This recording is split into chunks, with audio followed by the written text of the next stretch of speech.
Rob, that's fantastic. I love the kind of the 4 meta steps and then the 5 steps kind of embedded in those. So I want to go back to the second meta step, okay, which was the courage to display it.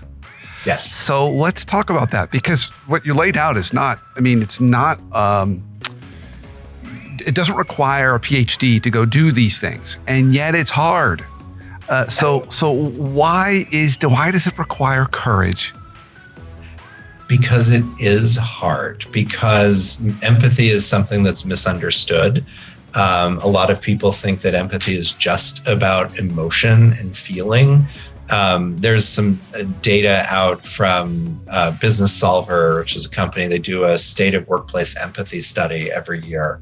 And one of the things, I'm just looking it up, 69% of CEOs believe it's their job to build empathy in the workplace. Yet 79% struggle to admit they struggle to be empathetic, and 77% worried that they're going to lose respect if they're too empathetic, which has actually gone up apparently by 9 points compared to 2021's data. Wow. So, and that's just an example, and it doesn't have to be the CEO. I'm sure if you're a manager or a director, people are concerned that, hey, if I'm going to be empathetic, am I going to be viewed as weak? Or is this just about emotion? And the answer to that is no. It's about having perspective, cognitive empathy, being able to see the point of view of somebody else. And so the courage comes in because we do have a choice. The easy way out is, it's the difference between smiling and frowning. It takes more muscles to smile. So therefore it takes more energy and effort to smile than it does to frown. But what happens when you smile? You feel that uplift, you uplift the people around you. It brings some joy.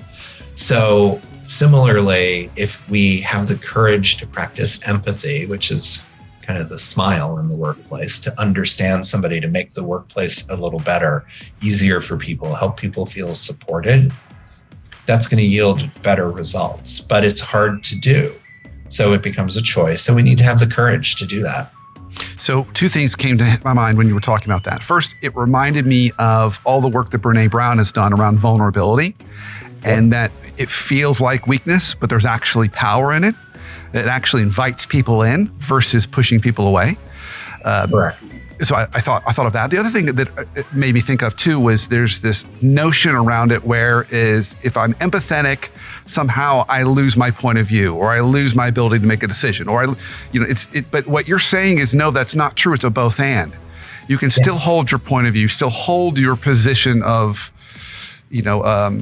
decisiveness, and be empathetic and consider other people's points of view. You're not losing yours when you consider someone else's. It's not an either or, it's a both and.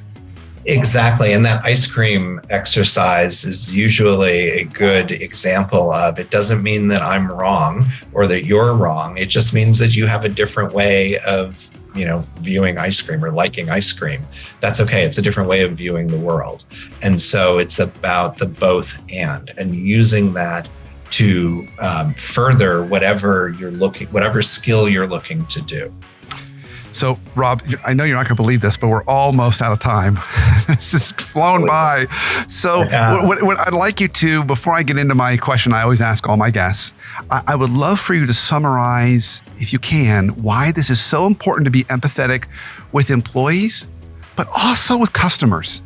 Well, what does it get us when we expand our empathy perspective and muscles, and how does it change relationships with those key stakeholders in our life, at least in the working world, our team members and our customers?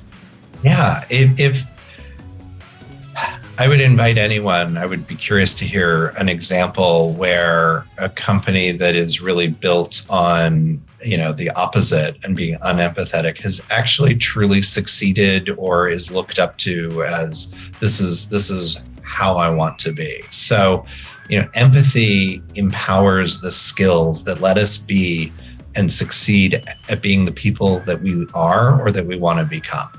And it's the same for an organization. So if you're able to support somebody, they're going to be more loyal, they're going to be more productive, they're going to engage in a totally different way. Studies have found that people that have empathetic leadership or feel they have empathetic leadership are able to be more innovative, which means they're going to be able to solve problems more, which is going to clear the path to success in achieving the goals that you may have for your team or for your organization. And then from a customer perspective, how does it feel when you call customer service and they aren't listening? They're not acknowledging that, oh, I'm sorry, that must be really difficult for you. Or, I can imagine how that feels. Those are empathetic statements. And when you don't hear that, you just get more frustrated. And whether that's with, the electric company, the cable company, you name the bank, there's so many out there that need to have that empathy infused so that they can have a better relationship with their customers and their consumers. I love it.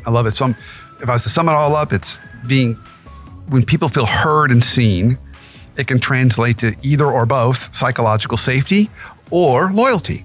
Yes. or both. And in case of team members, they feel that psychological safety, which translates to innovation, and they also have that loyalty.